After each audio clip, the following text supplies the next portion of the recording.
Ya. Misinya sebetulnya menghubungkan orang-orang dari berbagai macam latar belakang karena Ya. kami percaya dengan pernah hidup bersama orang itu bisa saling mengenal satu sama lain. Oh iya, setuju. Saling beradaptasi, memahami satu sama lain bukan dari buku atau cerita-cerita. Toleransi itu satu-satunya penangkal yang paling efektif untuk mencegah orang-orang sampai bertindak brutal.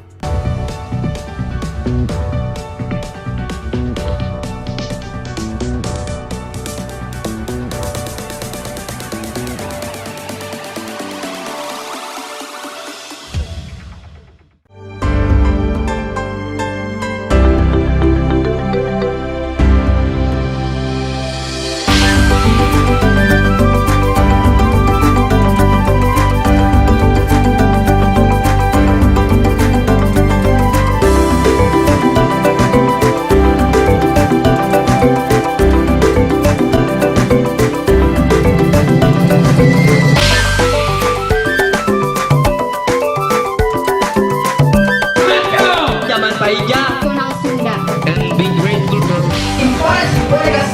Aku kan kepala sana. Lebo yang doa no kota. Pantosan sih kok, Ge.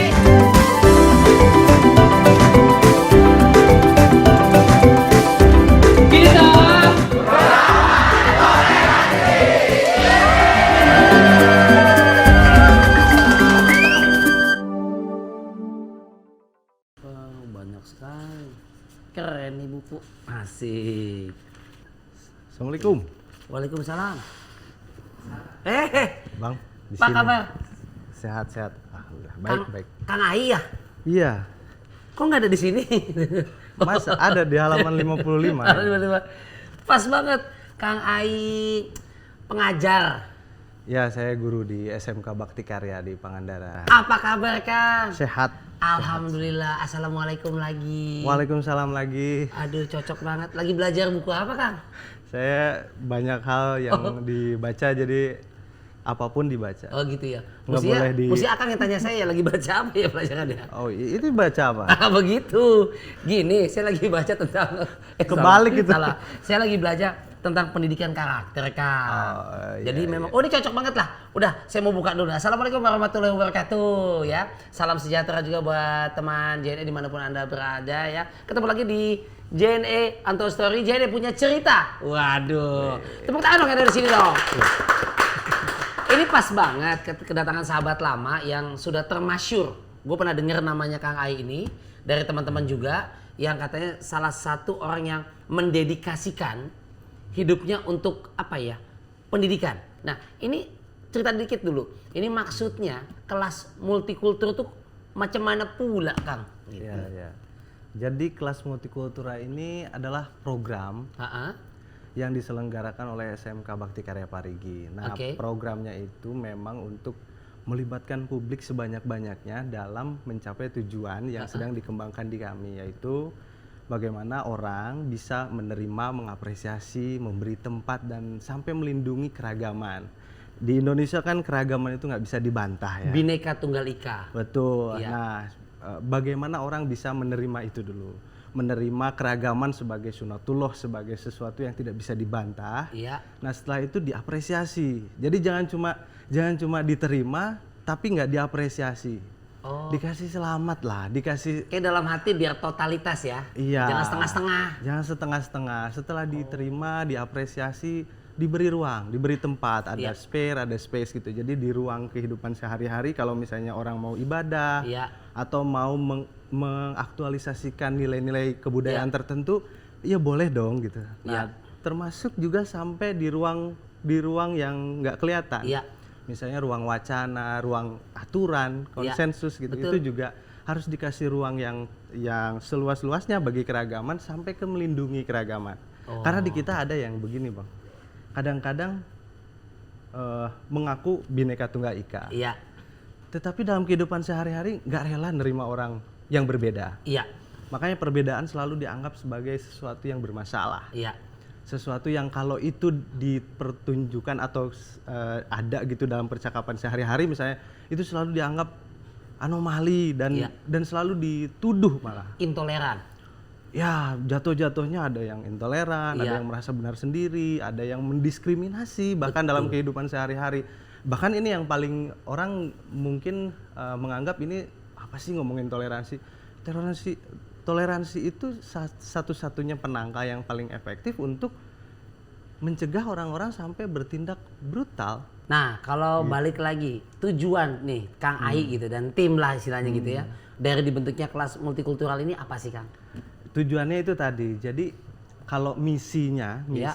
sebetulnya menghubungkan orang-orang dari berbagai macam latar belakang karena Ya. kami percaya dengan pernah hidup bersama, orang itu bisa saling mengenal satu sama lain. Oh iya, setuju. Saling beradaptasi, memahami satu sama lain bukan dari buku atau cerita-cerita.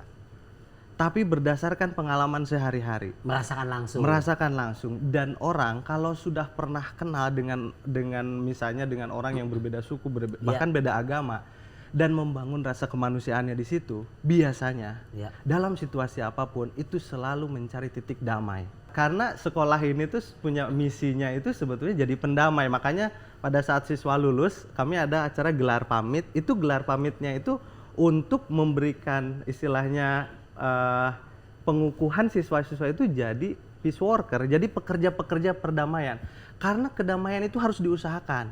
Metode pendidikannya kayak gimana ya Mas? Nah itu tadi 3 yang pembeda itu. Yang terakhir ini adalah kami merangkum dari 23 mata pelajaran di SMK Oke. menjadi 3 rumpun belajar sesuai dengan visi kita. Kami ingin sekolah kita, siswa-siswa kami itu ramah lingkungan. Oke. Makanya sisi ekologis kami kuatkan. Yang kedua, memahami atau istilahnya bisa memahami sisi-sisi kemanusiaan, sisi kebudayaan. Makanya kita kumpulkan ada rumpun humaniora Iya. dan ada punya skill, mesti punya skill. Manusia nggak punya skill repot nih. Iya. Nah, makanya itu Soft kami skill, hard kumpulkan skill, ya. menjadi sebuah satu rumpun belajar. Makanya di kami itu ada 3 kelas rumpun belajar itu. Yes. Ada ekologi, ada humaniora, ada multimedia. Nah, kalau orang sudah ditarik ke ranah-ranah yang sifatnya sukma ya, nurani, Iya, batin gitu, terus banyak dialog dengan yang lain, Ya. itu mekanisme pertahanan dirinya itu lebih kuat. Lebih bagus ya. Lebih bagus. Jadi kalau nyiapin sekarang aspek luaran mau cuma sekedar ngawasin orang gitu, berarti CCTV juga harus ada di WC, CCTV juga harus ada di hutan. Sementara sekolah kami kan terbuka di kebun suuk kan, Kebun suuk. sekolahnya itu. Suuk itu apa Bang? Suuk tuh kacang tanah. Oh kacang tanah. Jadi iya. ya repot Kebun lah. suuk ya. Iya, kecuali kalau Starling mungkin udah masuk ke Oh, Indonesia. gitu. Starling, keliling yang sepeda ya. Nah, itu kalau untuk perekrutan muridnya, ngambil muridnya itu dari sekitar sana, misalnya untuk masuk sekolah Kang Ai itu gimana tuh Kang? Dengan medsos bisa. Terus kami Dengan kan penggunaan waktu medsos. sebelum menyelenggarakan sekolah itu bikin komunitas, namanya Komunitas Belajar Sabalan. Kami punya jaringan di berbagai kota, di berbagai daerah. Dari luar negeri ada? Ada dari Malaysia juga mungkin udah tahun ketiga ini, tahun keempat Dari Malaysia? dari Malaysia. Ada negara lain mungkin atau dari provinsi lain? Pernah ada dari Timor Leste, tapi waktu itu nggak bisa masuk karena bininya masuk bulannya beda. Kalau dari provinsi, jumlah provinsi yang terlibat itu 24. Ya. Terus Oh 24 ya? 24 sudah ada siswa-siswa. Mereka sistemnya gimana? Nginep asrama atau kayak tadi gitu ya? Asrama, ada asrama putra, putri, tapi di lingkungan masyarakat. Kalau sekolah boarding biasanya asrama gitu, terus ada tembok-tembok, benteng-benteng tinggi Iya, kan. lingkungan Kalau kami sekolah. enggak, kami malah di lingkungan masyarakat. Malah kami bikin ekosistem namanya Kampung Nusantara. Ada 35 rumah itu di mural gitu. Misalnya 5 rumah Kalimantan, 5 rumah Sulawesi, 5 rumah Papua gitu. Biar orang-orang tuh yang punya rumah atau yang lewat di dekat rumah itu merasa bahwa oh iya, Kalimantan itu saudara kita. Papua itu saudara kita, bagian dari kita. Itu keren loh. Oh, ada siswa yang sudah berhasil mengikuti multikultural ini lulusannya? Udah 4 angkatan lulus. 4 angkatan? Udah 4 angkatan. Itu kalau lulus itu tetap dapat kayak kita kan masih Ijazah orang gitu ya? ijazah, sertifikat apa? Ada, karena kami menyiapkan juga hak siswa untuk daftar di perguruan tinggi yang sayangnya masih terpaku ke ijazah-ijazah itu kan, ke Ya. angka-angka itu. Ya. Kami penuhin itu. Tetapi penilaiannya tidak mutlak di situ. Justru kami lebih melihat siswa itu dari sisi aktivitasnya.